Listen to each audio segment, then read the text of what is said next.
हमने अपने धार्मिक शास्त्रों में बहुत सी कथाएं पढ़ी या सुनी हैं।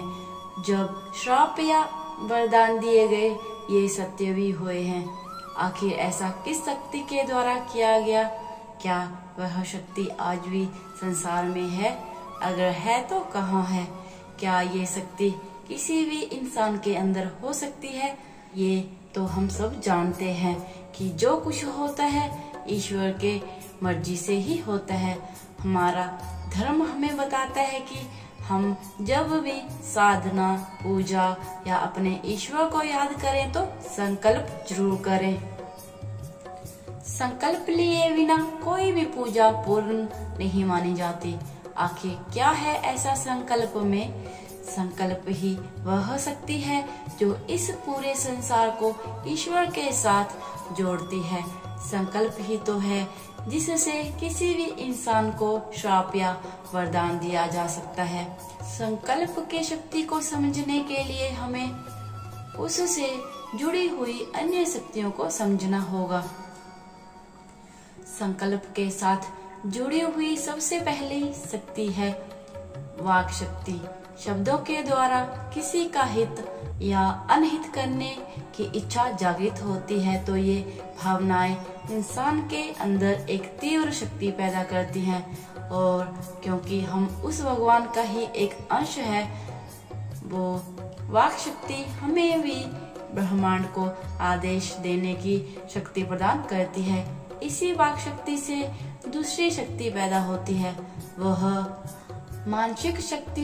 वही ये शक्ति है जो हमारी आत्मा को वो पल देती है जिससे हम अपनी इच्छा शक्ति को दृढ़ बनाकर किसी दूसरे का मंगल या अमंगल करने में समर्थ हो पाते हैं। और श्राप देने की सबसे बड़ी शक्ति आती है तपस्या, धर्म, बाध्यता, भक्ति, योग और ब्राह्मण से जब यदुवंशी को ब्राह्मण द्वारा विनाश का श्राप दिया गया, ये वही शक्ति थी जिसका प्रयोग करके यदुवंशियों का विनाश निश्चित हुआ था।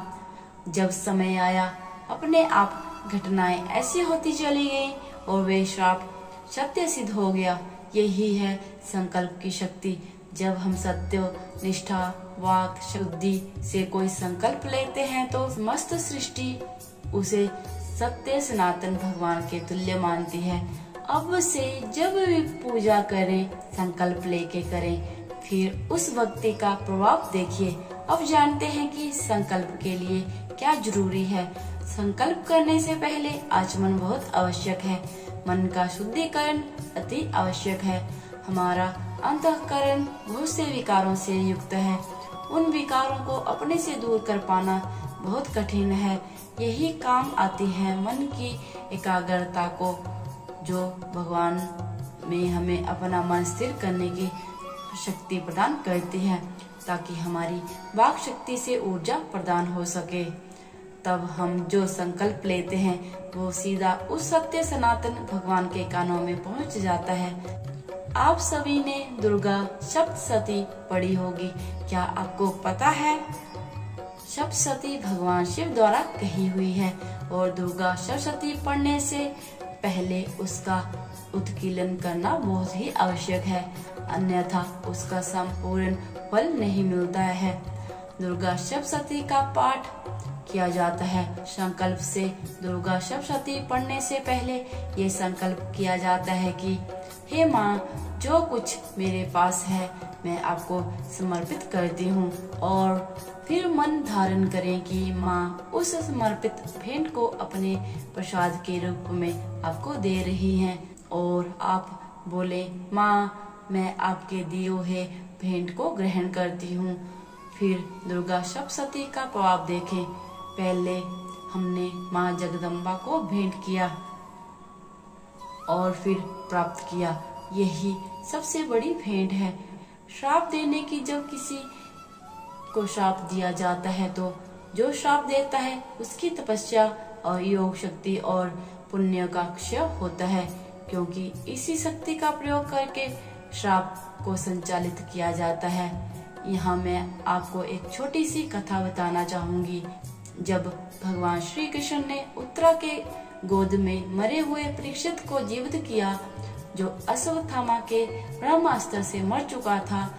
तब भगवान ने कहा, मैंने खेल कूद में भी कभी भी मिथ्या भाष्य नहीं किया है और युद्ध में कभी भी पीठ नहीं दिखाई है। इस शक्ति के प्रभाव से अभिमन्यु का ये बालक जीवित हो जाए। यदि मुझ में सत्य और धर्म की निरंतर स्थिति बनी रहती है तो अभिमन्यु का मरा हुआ बालक जीवित हो जाए। यदि मैंने कंस और केसी का धर्म के अनुसार वध किया है तो इस सच के प्रभाव से ये बालक पुनः जीवित हो जाए। इसी प्रकार माँ सीता ने हनुमान जी की पूंछ पर लगी हुई आग को शीतल करने के लिए श्री राम के प्रति अपने प्रेम की दुहाई दी थी और इस तरह से लिए गए संकल्प में वह शक्ति आ जाती है जो सृष्टि के लिए उसे पूरा करना भगवान की इच्छा बन जाती है, परंतु स्वयं श्राप देने और उसे प्राप्त करने वाले दोनों का होता है। तो दोस्तों, आज की इस वीडियो में इतना ही। आज की वीडियो के जरिए आप जान गए होंगे कि बाकी युगों की तरह कलयुग में श्राप क्यों नहीं लगता है। वीडियो पसंद आई हो तो इसे लाइक शेयर जरूर कीजिएगा। अगर आपने चैनल को अभी तक सब्सक्राइब नहीं किया है तो जरूर कीजिएगा। वीडियो को अंत तक देखने के लिए धन्यवाद। हरे कृष्णा।